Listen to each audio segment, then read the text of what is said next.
uJesu Kristu uyinkosi. Siyambonga kakhulu uNkulunkulu ngaleli thuba sipha lona. Ngiyacela ke sikhuleke.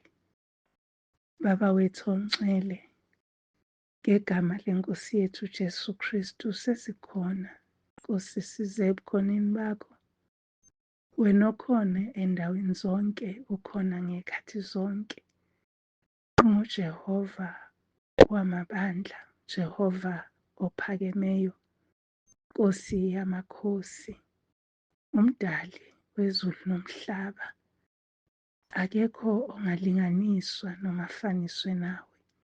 Ungubaba wethu impela, uyabala nezinwele zethu, uyasondla, uyasigqokisa impela, uyasijabulisa, uyasiholela nasemadlelweni ahlaza, ubuyisa nomphefumulo wethu.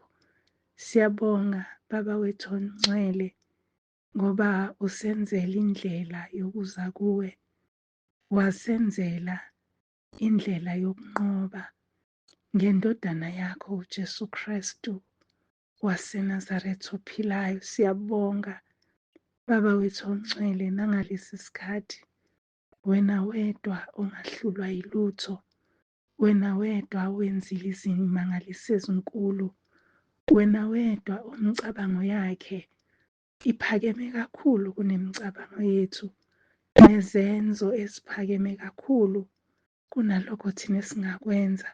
Siyabonga Baba wethu ongcwele, uphiwe ithuba elinjengaleli lokuhlala nje ezinyaweni silalele ukukhuluma kwakho. Siyabonga Baba wethu ongcwele, ukufumana ithuba elinjengaleli ukuzwa ubumnandi bomusa nothando lwakho. Siyabonga, siyabonga nqaba yethu, siyabonga dwala lethu, siyabonga Baba wethu ongcwele. Khuluma-ke ngezwi lakho, sizolalela kosukukhuluma kwakho. Namanje senze kosukuba sikwenze lokho kushoyo ezwini lakho, futhi sihambe ngendlela kososibekele yona ezweni. Siyabonga Nkosi yamakhosi. Khuluma ngezwi lakho-ke, silalele. uJesu Kristu uyinkosi. Amen. uJesu Kristu uyinkosi. Bazalwane, uma ula kulesi studio angazi ukuthi ubaba umpostoli uthi studio balengi kuyena. Izihlalo zakhona zinomsindo ngendlela emangalisayo. Siyambonga kakhulu uNkulunkulu bazalwane. Uthando asithanda ngalo, imini nobusuku esinakekele, silala sikhohlwe ukuthi singobani. Nkosi yami uyasinakekela, uyasibiyela, uyasazi nangamagama ethu. uJesu Kristu uyinkosi. Namhlanje-ke sizofunda incwadi kaJobe. Angivulile nokuvula. Sizofunda incwadi kaJobe, uJobe 22. Sifunda uverse 21 kuya ku-28.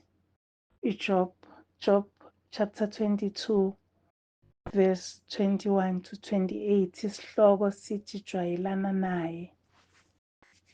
Asifundeni-ke bazalwane. Verse 21. Mawujwayelane naye ube nokuthula, ngalokho okuhle kuyakufika kuwe. Mawamukele umthetho emlonyeni wakhe, ubeke amazwi akhe enhlizweni yakho. Uma ubuyela kuSomandla uyakwakhiwa.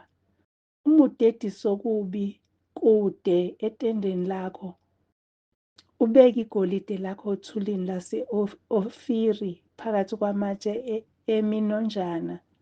uSomandla uyokuba igugu lakho, nesiliva elikhazimulayo kuwe. Ngokuba lapho uyakuthokoza ngoSomandla, uphakamisele kuNkulunkulu ubuso bakho, uyakukhuleka kuye akuzwe, wena ugcwalise isithembiso sakho. Uma unquma indaba, uyakwenzelwa, ukukhanya kukhanye ezindleleni zakho. uJesu Kristu uyinkosi. Bazalwane, izwi leli esizokhulekela phezu kwalo nje namhlanje lisafika nje kimi ukujwayelana naye. Ngiyakhumbula ukuthi ukhona umzalwane izolo oye wathi ngimbhekele leli zwi, kodwa ngalikhohlwa, ngakhumbula sengikhumbula elinye alishilo engakamthumeleli-ke khona namhlanje ngoba leli bese ngilikhohliwe nya. Noma sengilele ebusuku ngikhuleka ngithi Nkosi ngikhumbuza ukuthi litheni elinye izwi athe uyalidinga lo mzalwane, langafika engqondweni. Nasekuseni nje ayi langafika engqondweni, langabuya nje nasenhlizweni yami. Sengithi uma ngabe sengikhulekela ukuthi sengizokwenza inkonzo. Ebekade ngicabanga ukuthi nginikezwe lona nje iviki liqala, bese kuvela leli elithi mawujwayelane naye ukuze ube nokuthula. Mawujwayelane naye. Indaba le isuka kumngani kaJobe. Ngicabanga ukuthi u-Elifaz, check inkulumo, yebo, u-Elifaz. Sizokhumbula ukuthi abangani bakaJobe abangabalekanga ngesikhathi uJobe ehlelwa ngokubi, babelokhu beshilo ukuthi wonile kuNkulunkulu, so uNkulunkulu umshayile. Enhlizweni yami kuvuka ukuthi nje uNkulunkulu akuyiso sonke isikhathi la esishaya khona. Kwesinye isikhathi uyasikhuza, asibuyise, kwesinye isikhathi asihlole. Athi ngivivinya izinso, ngihlola inhliziyo. uNkulunkulu akukho konke la ekushaya khona uma umnene phambi kwakhe, uma ulungile phambi kwakhe. uNkulunkulu uyavumela izimo ukuthi zikwehlele ngoba ufuna ukuvivinya kwesinye isikhathi. Kodwa-ke emekweni kaJobe siyakhumbula ukuthi uJobe wayeceliwe uSathane, so uNkulunkulu wamethemba. Kusho ukuthi kukhona nalokho ukuthi uNkulunkulu avumele izimo empilweni yakho ngoba ekwethembile ukuthi uzoba strong, uzomelela, uzoqina. Abese yavumela izimo, abese khona eqhoshe ngawe ukuthi uyayibona yini inceku yami, noma uyayibona yini incekukazi yami Sathane. And then uSathane ahluleke, agadle zephuke, ahluleke. So uSathane wabavumela abangani abafew bakaJobe ukuthi beze. Ngiyafisa nje kule nkonzo, bazalwane, ukuthi ke sibhekisise indaba zabangani. Kukhuluma mina-ke bazalwane ngomngani ngoba abangani benginabo. Until kuze kube naleli culo elithi ngilizwe. Angithi ngilizwe leli culo lithi usathanda ukuthi abizwe ngabomhlaba ukuthi mngani uyisitha senkosi ezobuya masinyane. Angisho ukuthi akukho right uba nabangani, kodwa mase kungabangani kungaseyena umngani, uzokwenzani ngaye ngoba sinomhlobo nguJesu? Angisho ukuthi angisenayo umuntu engimbiza mngani noma ngingambizi mngani as such, kodwa nginaye nje umuntu engiba nakho ukumkhumbula ngimcheck ukuthi uyaphila sisi, unjani. Kodwa kukhona uhlobo lwabangani abangakuqondi, abangayazi into yakho, abangasazi isitori sakho, abakuthatha ngokuthi bakwazi kudala. Uma umngani ekwazi kudala, uyabona, umngani uma ekwazi kudala uzokuhlulela, mhlawumbe uzungene ukhantalala ngoba ekuhlulela. Angifuni ukungena endabeni yabangani bakaJobe, kodwa ngifuna ukungena endabeni yokuthi abazange bam-understand, abazange bamqonde uJobe, ukuthi uma ethi ngimsulwa phambi kaJehova umsulwa ngempela. Abazange baqonde ukuthi uNkulunkulu njengoba uJobe esho ukuthi ngiyazi ukuthi ungenza konke lingevinjwa icebo lakho. Wayenokuqonda uJobe ukuthi uNkulunkulu angakuzwisa ubuhlungu, uNkulunkulu angakusuli izinyembezi. Wayenokuqonda uJobe ukuthi usuku oluhle nosuku olubi zombili usidalile uNkulunkulu. Angakangeni endabeni yokujwayelana naye.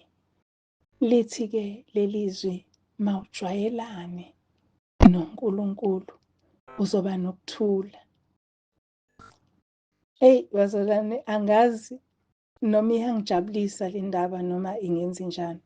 Kodwa ngiyakhumbula ukuthi ngike ngasho, ngivamile ukusho isikhathi esiningi ukuthi nginokuthula. Kukhona lokhu kuthula okuba khona noma wehlelwa izimo. Kube khona lokhu kuthula okufikayo noma usosizini. Kube khona lokhu kuthula oba nakho kufanele ngabe uyaphenika ubone ukuthi izinto ayihlangani. Kukhona lokhu kuthula oba nakho uzingelwa, wazi ukuthi bafuna ukungibulala. Kodwa ube nokuthula, iNkosi ezovela ikuveze ithi phela uma ngabe ukufa kuba inzuzo uma kuKristu. So uJobe uthi u-Elifazi kuJobe, jwayelana noNkulunkulu uqhelile. Mhlawumbe ukhona odinga lelizwi, oseqhelile kuNkulunkulu, okubiza ukuthi kumele akabuyele ajwayelane naye. Sijwayelana kanjani noNkulunkulu ngoba uNkulunkulu mkhulu kangaka, ney'ndlela zakhe ziphakeme kunezethu, nemicabango yakhe iphakeme kuneyethu. Indlela enza ngayo izinto into esingeke size siyibambe. Sijwayelana kanjani noNkulunkulu? Abese kuthi-ke laphayana encwadini yeZaga, ngiyaxolisa ngizovula iZaga chapter 4. Ake sivuleni bazalwane, iZaga chapter 4. IBhayibheli lami lingasavumi. iZaga chapter 4 uverse 20. Ngiyafisa ke sifunde uverse 20 nje kuphela. Lithi-ke iZaga chapter 4, ndodana yami lalela amazwi ami, ubeke indlebe yakho kukho ukukhuluma kwami. Izwi likaNkulunkulu ilona elisondeza kuye, ngoba ngezwi lakhe indlela axhumana nathi ngayo. Ukumjwayela kwethu kubiza ukuthi sijwayele izwi, sisondele kakhulu kuye ngezwi lakhe, silinake, silidle, silinambithisise, silizwe ukuthi lithini kithi.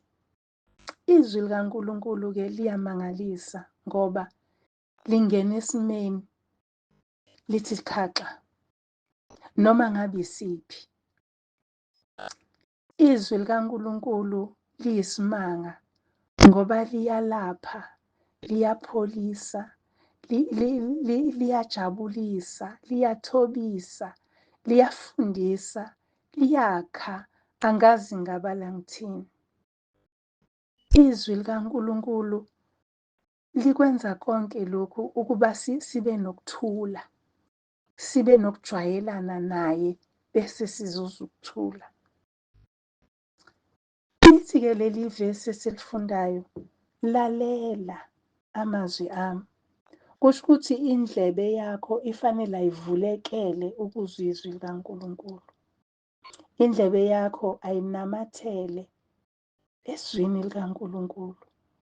Uthi usalinakile izwi, ulifunda njalo njalo, uhlala ezwini, ulalela, wenza. Okunye akusheshi kwenzeke bazalwane, okuningi akusheshi kwenzeke ngoba ngokwethu asikwazi ukuzenzela noma yini.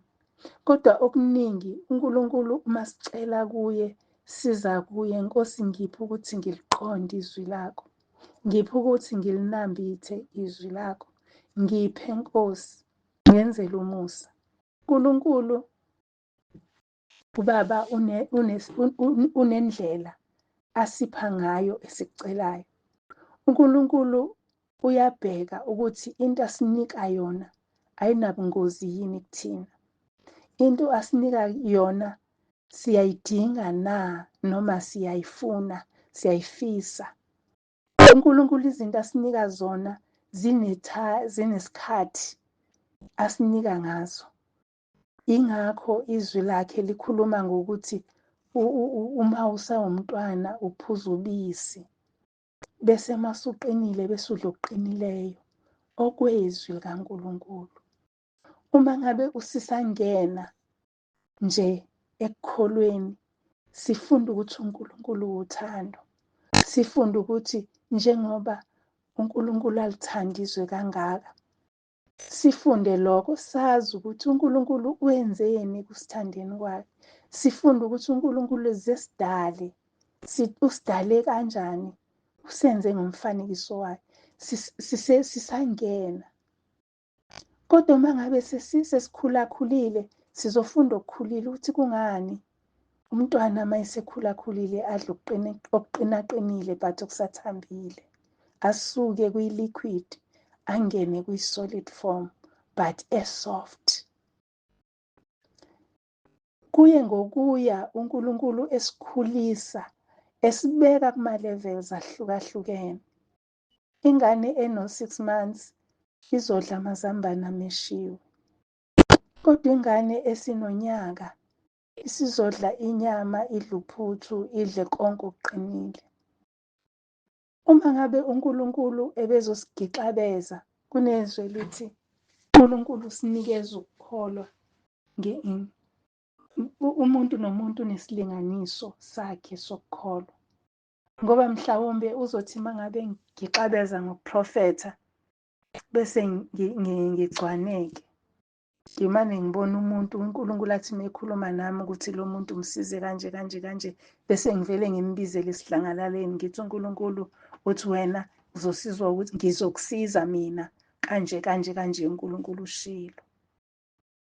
Kanti uNkulunkulu unabantu abakhethile abakwazi ukuthi bazenze izinto. Uma ngabe kuphiwa isiphiwo sokuprofetha, akutshele ukuthi wena uzokwakha ibandla, wena uzoxwayisa ibandla, wena. uNkulunkulu unendlela zakhe ezihlukile ezingafani nezethu. Angikho-ke lapho bazalwane, ngisekujwayeleni uNkulunkulu. Asimjwayeli uNkulunkulu njengomngani ukuthi ongiphathele isinkwa lapha esitolo. Cha, asimjwayeli kanjalo uNkulunkulu. Kodwa uNkulunkulu siya kuye ngokuthobeka, siye kuye ngemigudu asibekele yona. Uyasiholela nasemadlelweni ahlaza. Yena uyasihola, asiholele la sizothola khona i-nourishment, asiholele la sizothola khona umsoco. Uyasihola yena, nokuhlakanipha uyasipha khona ngokwesilinganiso esisifanele. So ukujwayelana noNkulunkulu, ukugxila nje ezwini lakhe bazalwane. Namhlanje ngizosho njalo nje ngithi, uma sigxila ezwini lakhe, izaga ziyasifundisa ukujwayelana noNkulunkulu. Izaga ziyasifundisa ukujwayelana nemithetho kaNkulunkulu. Uzathi lapha kuvesi 21, makungachezuki emehlweni akho ukugcine phakathi kwenhliziyo yakho. Ukujwayelana noNkulunkulu kubeke kube umgomo nqangi, i-priority, ukuthi Nkosi ngizolalela, ngibhekisise emthethweni wakho, ngifunde, ngikubeke enhlizweni yami, ngikugcine. Izwi lakho nje lizoba yisibane ey'nyaweni zami ngoba ngiligcine enhlizweni, ngilibekile phakathi kwamehlo ami. kuthi mayizwi lingena enhlizweni li direct izinyawo zihambe ngendlela uNkulunkulu athi akhanjwe ngayo. Enhlizweni yami ngithi mangifunda lelizwi ngacabanga uhambo esike salihamba ngempelasonto. Sihamba imigwaqo-ke iyakhiwa, sikulindele ukuthi kukhona la mhlambe sizoma khona isikhathi eside, kuvule omunye umzila uvale omunye. Kodwa safika la into le eyisigayide endleleni isihambisa khona ngomunye umgwaqo, ngoba kuvalekile komunye umgwaqo kuhambeka kancane. Ngabheka ukuthi uNkulunkulu uzivumele lezi zinto, uphile abantu ingqondo yokwenza lezi zinto. Ingakho kubalulekile ukuthi sijwayelane naye, ngoba uNkulunkulu uyabaza abangabakhe. Angeke akuholele ehlane engezi ukukudlulisa ehlane. uNkulunkulu angeke asho izwi aziphikise futhi kulona. uNkulunkulu akaqamba amanga, akasiye umuntu.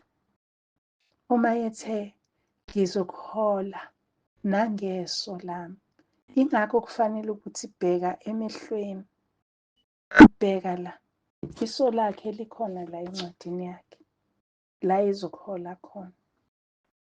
So uma ngabe-ke sijwayelana nezwi lakhe bazalwane, ulale ngalo, uvuke ngalo, nasemini uma uthola ithuba, nasekuseni, nantambama, nanini, jwayelana nezwi lakhe, ila ukuphila uzokuthola khona. Uma siqhubeka-ke no-verse 22 uthi ngokuba kungukuphila kwabakufumanayo nempilo yomzimba wonke wabo. Izwi likaNkulunkulu leli eliwukukhanya, eliyisibane ezinyaweni, isho njalo incwadi. Uma ngabe sizolalelisisa izwi likaNkulunkulu silibheke, liyiqiniso, lisiholela endaweni la uNkulunkulu esifuna khona. Ngikhumbula indaba nje ka-Abraham njengamanje, uthi uNkulunkulu kwamane wathi akaphume ezweni lakubo, aphume nasey'hlotsheni. Kusho ukuthi angabi nayo enye i-support system, njengoba ehlezi esho ukuthi ningabi nabanye onkulunkulu ngaphandle kwami. Kade ngilalele enye i-podcast manje nje angisayiqedanga, untombaza usisi lo ukhuluma ngohambo lwakhe noNkulunkulu, umbizile, umthumile ukuthi abe umprofethi, umbekile ukuthi abe umprofethi. Uchaza izinto uNkulunkulu naye abajwayelene ngazo. Angazi ngayichaza ngithini lento ngoba ingeyakhe. uNkulunkulu uthi akasazise yona kodwa ingeyakhe. Ukuze sazi ukuthi kuyajwayelaneka noNkulunkulu, niba ne-common ground. Ukhipha u-Abraham ezweni lakubo ukuthi ambeke la emfuna khona ukuze ahlale naye. U-Abraham wamjwayela, wayelazi izwi likaNkulunkulu. Kodwa kukhona isikhathi la ayengalizwa khona izwi likaNkulunkulu. Thina sinalo, sihlala nalo ngoba iBhayibheli likhona kithi zonke iy'nsuku. U-Abraham wayehamba ehlane. Ngaleso sikhathi iNkosi uJesu yayingakafiki. Ngaleso sikhathi babengakabhali incwadi. Kodwa u-Abraham wayehamba elindele ukuthi uNkulunkulu amtshele. Jwayelana naye ukuze ulizwe iphimbo. Ingalokho uSara wahleka mayezwa ingilosi ikhuluma no-Abraham ukuthi uSara uzothola umntwana. uSara wahleka. Ingilosi yambuza ukuthi uhlekelani. Ingoba wayengakwazi ukujwayelana u-Abraham ayejwayelene ngakho noNkulunkulu. Yingakho uma ngabe abelusi babo belwa beba nokuphikisana, u-Abraham ethi khetha kuqala Lothi indawo ozoya kuyona, ngoba ujwayelene noNkulunkulu, uyazi ukuthi uNkulunkulu asiNkulunkulu wenxushunxushu. uNkulunkulu uNkulunkulu wokuthula. Uthi u-Abraham akhetha kuqala, libuke izwe bese uyakhetha. Uma esekhethile u-Abraham, ima uNkulunkulu ezosho ngezwi lakhe ukuthi phakamisa amehlo akho ubheke yonke-ke le ndawo, iyona engikunike yona, engasekho ophazamisayo, engasekho uLothi. So bazalwane, siphiwe ithuba lokwazana noNkulunkulu. Athi umhlabeleli wasecilongweni number 3 athi yeka inhlanhla yokwazana nomhlobo. Kuyinhlanhla bazalwane ukuthi uma uzinikezela ekujuleni ezwini likaNkulunkulu uzojwayelana naye, ngoba uzoyenza into njengoba eyishilo ezwini lakhe, njengoba kade isho lapho uvesi bani uthi uma ngabe ujwayelene naye awuzochezuka emehlweni akho, uzokugcina enhlizweni, uzohamba ngokuphila, uzokwenza uzokwenza ukuthi ngisho unyawo lwakho lungasheleli, uNkulunkulu uzoluqoqa unyawo lwakho, ngoba uyabona la uhamba khona. Phela umngani uhlezi ekhona eduzane. So umngani uma ngabe ujwayelene naye uhlezi ekhona eduzane. So noNkulunkulu uhlezi ekhona eduze kwethu, uhlezi ekhona uma sifunda izwi lakhe, uhlezi ekhona ukuthi asitolikele ukuthi ngisho ukuthini-ke la. Uhlezi ekhona ukuthi ngifuna ukuthi wenze kanjena-ke la. Ngisho ey'meni uhlezi ekhona uNkulunkulu ukuthi nanti izwi ilona-ke elizokudlulisa la, nangokhiye. Sike safunda ngokhiye ekhaya lezwi, safunda ngenqwaba yekhiye. So uNkulunkulu uyasinikeza izikhiye ezwini lakhe. Jwayelana naye kuze ube nokuthula. Kuningi okushiwo yile ncwadi kaJobe ukuthi uma usujwayelene naye uzomukela umthetho emlonyeni wakhe, ubeke amazwi akhe enhlizweni yakho. Uma ubuyela kuSomandla uzokwakha, uyakwakhiwa. Uma udedisa kude okubi etenteni lakho, ubeke igolide lakho othulini lase-Ofiri phakathi kwamatshe eminonjana, uSomandla uyobeka igugu lakho nesiliva elikhazimulayo kuwo. Ngokuba lapho uyakuthokoza nguSomandla, uphakamisele kuNkulunkulu ubuso bakho.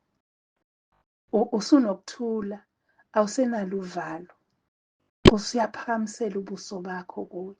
Usho ukuthi la bazalwane, noma ngabe unayiphi inkinga, unesibindi sokuthi Nkosi sengila.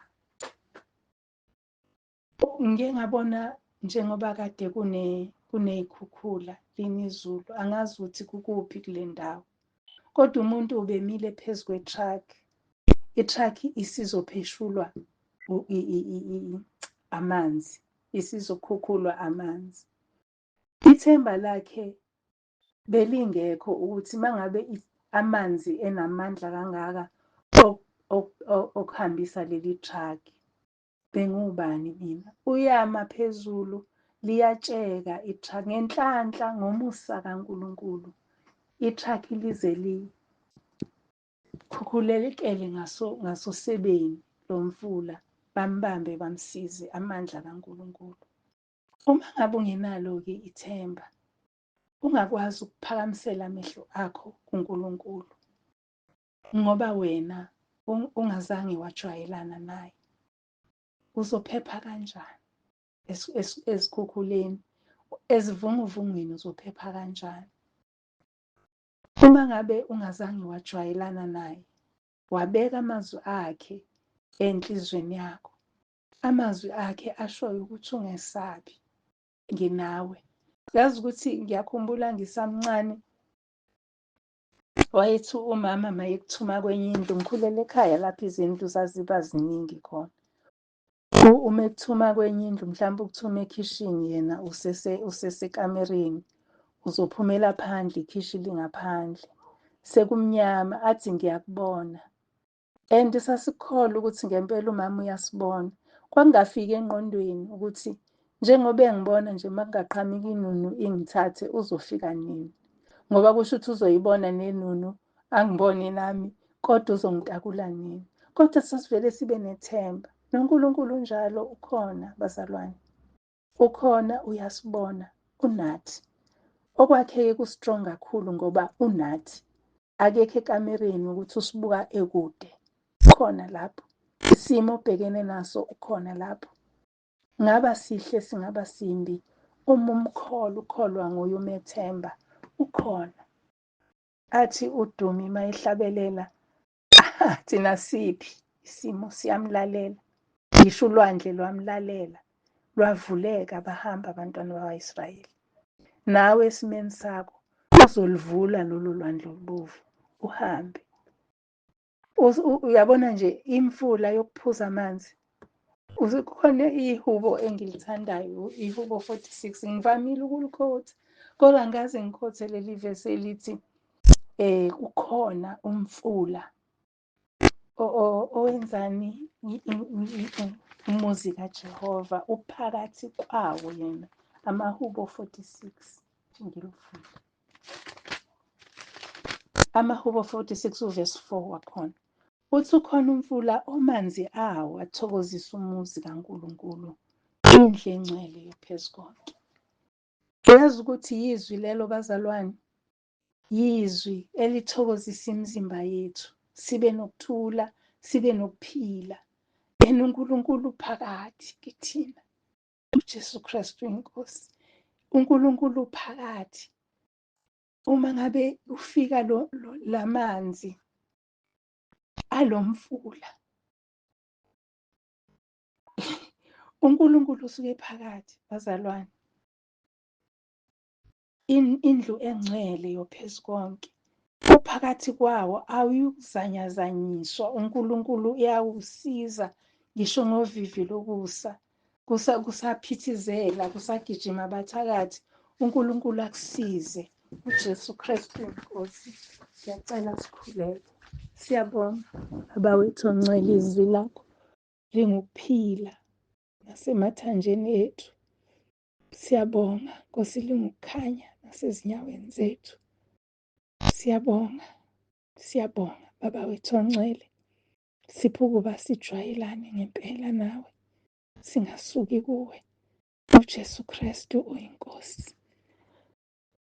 Amen. Ngiyabonga abazalwane, Nkosi inibusise, Nkosi inibiyele. Sisekuyo indlela yelizwe lobomi. Athi umhlabeleli ikhaya labantu abahlezi ngothabo. Sikuyo Nkosi le ndlela bazalwane, sikuyindlela. Siyaqoqa-ke manje, siyaqoqa sibheke esiphambanweni la impilo yami yathola ukuphila khona. Ngifana nje nalelo sosha elathi imali imgwazi uJesu ehlangothini, kwaphuma amanzi angena esweni, iso lavuleka. Ngiyathuthumela uma ngicabanga iGolgotha, ngiyathuthumela ngizibone ngingafanelekile. Bazalwane, asiqoqeni-ke ngemikhuleko, silungiselele uhambo, silungiselele uhambo ngemikhuleko. Jesu Kristu inkosi. Ngiyanithanda.